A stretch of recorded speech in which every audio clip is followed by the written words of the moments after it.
अस्सलाम वालेकुम, नमस्कार, सत श्री अकाल एंड गुड इवनिंग। मैं हूँ अर्ज़ काज़मी और बात एक बार फिर हम करेंगे सऊदी अरब और पाकिस्तान की। और जैसा कि आप लोग जानते हैं कि सऊदी अरेबिया और पाकिस्तान के बीच में जी हाँ, जो डील की गई है और जो कहा यह गया है कि जी दोनों कंट्रीज जो हैं वो डिफेंस में एक दूसरे का साथ देंगी। उसमें कई जगह पर यह बात भी की जा रही है कि पाकिस्तान की तरफ से जो फौजी या फौज के लोग जो कि सऊदी अरेबिया जाएंगे उनको तकरीबन 3,500 रियाल जो है वो सैलरी मिलेगी। और उसके साथ तकरीबन $6 बिलियन का जो ऑयल है वो पाकिस्तान को उधार पे, यानी कि कह लीजिए कि हम इंस्टॉलमेंट पे पेमेंट करने की बात करके और सऊदी अरेबिया से ले रहे हैं।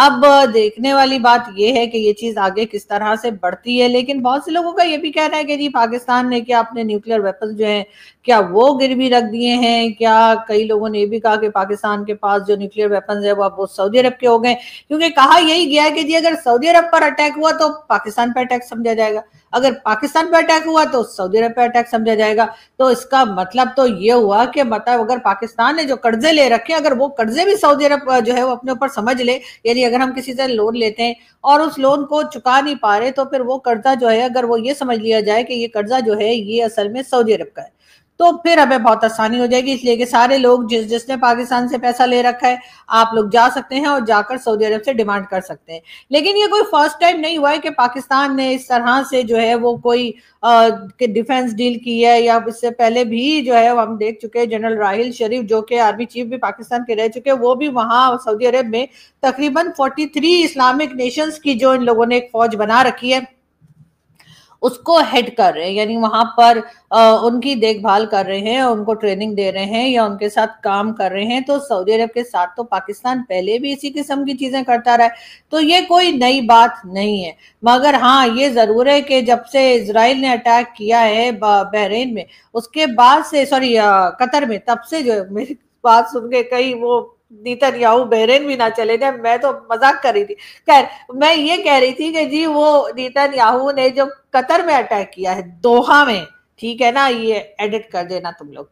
खैर तो मैं ये बता रही थी कि उसको देखते हुए मुझे लगता है कि जो सऊदी क्राउन प्रिंस हैं या सऊदी प्रिंस जो है MBS, उनको हमारे लोगों ने कहा होगा कि हमें रख लीजिए, हम लोग वैसे भी यहाँ खाली बैठे हुए हैं और मटर छिलते रहते हैं, तो उससे बेटर है कि आप हमें रख लीजिए, हमारे मतलब हम डिफेंस के लिए आपकी मदद कर सकते हैं। ये और बात है कि हम इधर से TTP हमें मार लगा रही है, उधर से BLA वाले मार रहे हैं, और हम जो है तीसरी तरफ से भारत भी आकर जो जिसे कहना चाहिए कि हमारे यहाँ फेस्टिवल मनाकर चला गया, लेकिन हम कुछ नहीं कर पाए। लेकिन बात सारी ये कि हम आपके बहुत काम आ सकते हैं।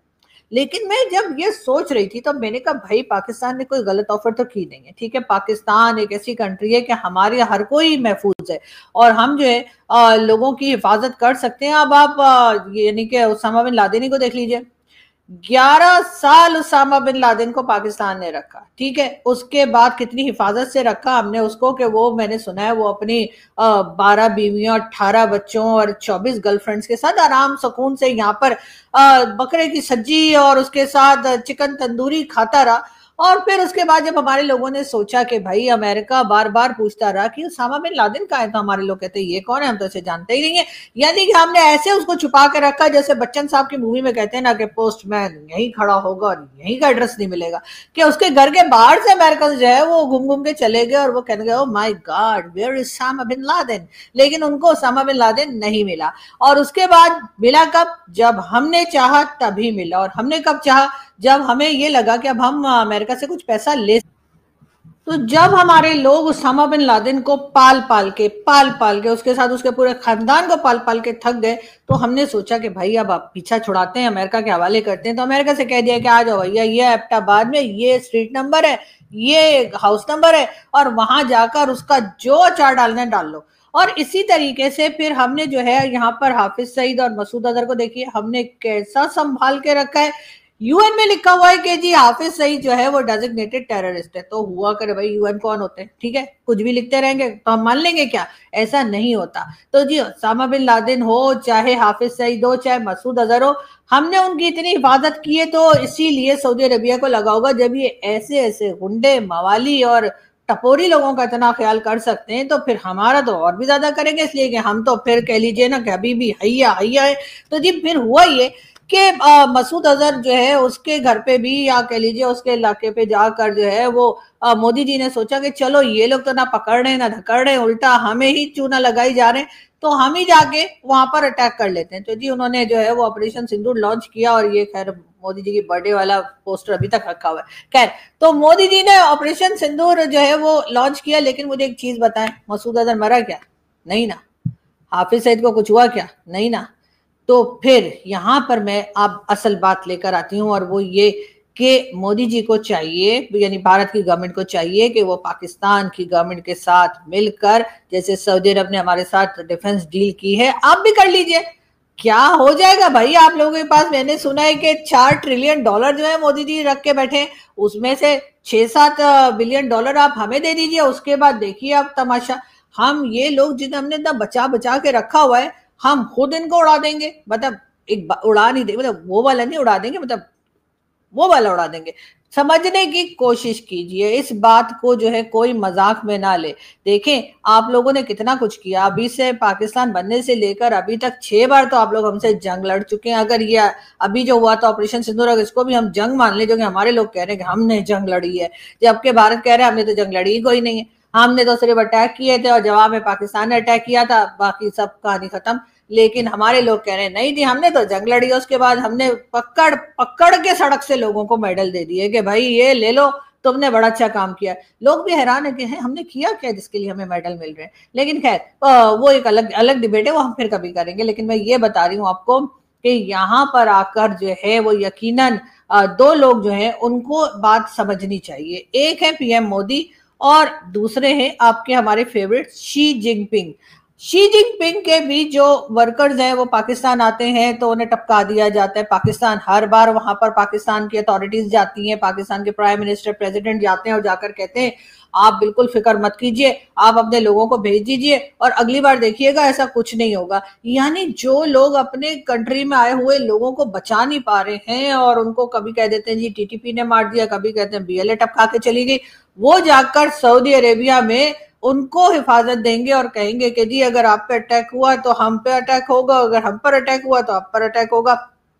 अब ये और बात है कि जिस वक्त भारत ने हमारे ऊपर अटैक किया था और भारत की तरफ से जब पाकिस्तान पर ये ऑपरेशन सिंदूर जो है उसका आगाज किया गया या उसको स्टार्ट किया गया, तो उस वक्त तो जी कोई नहीं आया हमारे पास सऊदी अरब से हमें बचाने के लिए। वहीं बैठ के वो लोग कुछ अपनी सब्जियां वज्जियां खाते रहे और टीवी पे सारा कुछ देखते रहे, कुछ भी नहीं हुआ। लेकिन खैर अब सऊदी अरब को ऐसा लगता है कि अगर इजराइल ने ये कह दिया है, या इजराइल के नेतन्याहू अगर ये कह रहे हैं कि जिस तरीके से उन्होंने जो है दोहा में अटैक किया था, इसी किस्म के अटैक जो है वो किसी जगह भी कर देंगे अगर उनको ये लगा कि यहाँ पर जो है वो हमास के लोग बैठे। तो अब बात सारी ये आ गई है कि अब उनको कोई भी कुछ बोल सकता है कि भाई गलत भी बता सकते हैं कि हमास के लोग इधर हैं उधर हैं, कुछ भी कहा जा सकता है। तो उसके बाद आपको पता है नेतन्याहू तो किसी की सुनते नहीं है, तो उन्होंने अटैक कर देना यही सोचकर सऊदी अरेबिया और कई गल्फ कंट्रीज जो हैं वो बड़ी परेशान है। और ऐसे में उनको हमारे लोग पहुंचे और हमने बताने की कोशिश की कि जी आप हमारी खिदमत ले लीजिए, और हमारी जो डिफेंस सिस्टम है वो बहुत जबरदस्त है जी। मतलब हम वो लोग हैं कि हमें जैसे कहना चाहिए कि यहाँ पर चाइनीज जो आते हैं वो मारे जाते हैं, हमारे यहाँ श्रीलंकन सिटीजन को मार दिया, हमारे हम अपने लोगों को खुद ही मार देते हैं, टीटीपी जो है रोज हमारे कान के नीचे दो लगा के जाती है।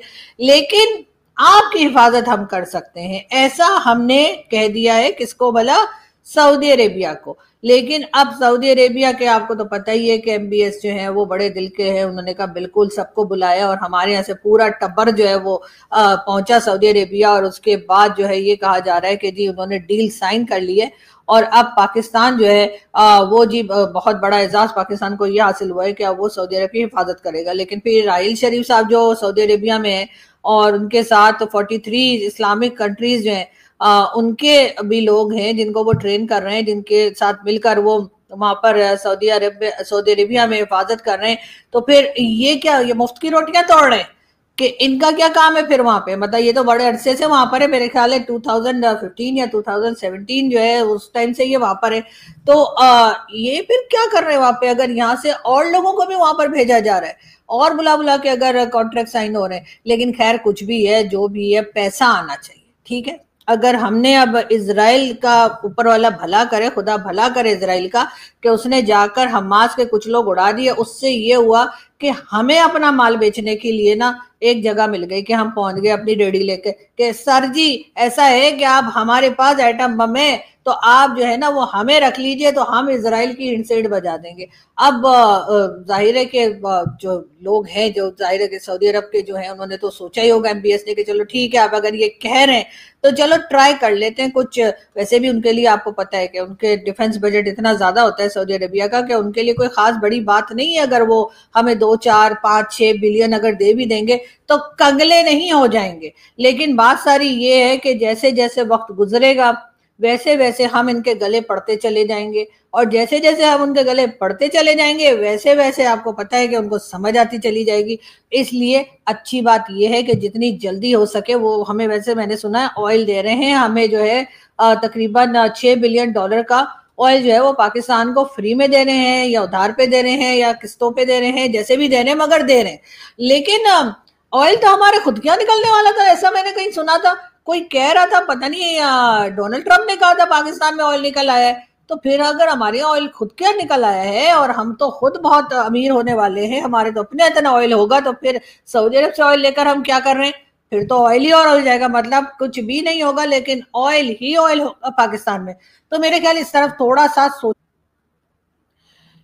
ऐसी तमाम चीजों में मुझे कौन याद आते हैं? जैद हामिद साहब। जैद हामिद साहब न जाने कहाँ हैं और कहाँ खो गए हैं, तुम न जाने किस जहां में खो गए। नहीं सॉरी, ये गाना मेरे ख्याल है किसी के टपकने पे गाया जाता है और ये अभी तक टपके नहीं है, ये बिल्कुल जिंदा सलामत ठीक ठाक और माशाल्लाह सेहतमंद है। तो मैं सोची थी कि जैद हामिद साहब का अभी तक कोई स्टेटमेंट नहीं आया, मतलब ऑपरेशन सिंदूर हुआ, उसके बाद मैच हो गया और उसके बाद न जाने क्या कुछ हो गया, तो हम लोग क्रिकेट खेल रहे हैं। हमारी भी अजीब ही आदत है, मतलब हम लड़ेंगे भड़ेंगे लेकिन हम क्रिकेट नहीं छोड़ेंगे। मतलब आपने मीडिया बंद कर दिया, आपने ट्विटर बंद कर दिया, आपने हर किसी को जो है वो आईएसआई का एजेंट बना दिया, यहाँ वालों ने रॉ का एजेंट बना दिया, वहां वालों ने आईएसआई का एजेंट बना दिए, सारे के सारे। मतलब उससे पता लगता है कि आईक्यू लेवल सबका एक ही है।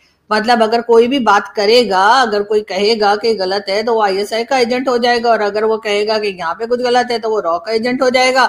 और दोनों तरफ के लोग एक ही तरह की बात करते हैं। उससे मुझे एक चीज तो कंफर्म हो गई है कि एक ही जैसा दिमाग पाया है, इसलिए कि अगर जरा भी अकल होती तो उनको पता लगता है कि क्या कह रहे हैं। लेकिन साथ ही साथ अगर जैद हामिद साहब की बात की जाए तो जैद हामिद साहब जी दिखाई नहीं दे रहे, हालांकि इस वक्त उनको फौरन निकल आना चाहिए था कि देखो जी हमने तो इतनी बड़ी फोर्स लेकर हम सऊदी अरेबिया पहुंच गए हैं और अब सऊदी अरेबिया से हमें इतना फायदा होगा, और सऊदी अरेबिया को हमसे क्या फायदा होगा ये भी जरा बता देते। वैसे अभी तक इसराइल ने ऐसा कुछ कहा नहीं है कि वो सऊदी अरेबिया पर अटैक करेगा, लेकिन फिर भी बुरा वक्त आते कोई टाइम थोड़ी लगता है, ये बता के थोड़ी आता है, बुरा वक्त तो कभी भी आ जाता है। तो इसलिए हमारे लोगों ने एमबीएस को समझाया कि जी देखें आपके ऊपर इसराइल कभी भी अटैक कर सकता है। और अब यही बातें हम बाकी गल्फ कंट्रीज को भी समझाने की कोशिश कर रहे हैं कि पाकिस्तान जिस तरह से सऊदी अरेबिया को जैसे कह लिया वहां पे लोग भेजेंगे और सऊदी अरेबिया के लिए हम हिफाजत करेंगे, तो यही हिफाजत हम बाकी की गल्फ कंट्रीज को भी दे सकते हैं।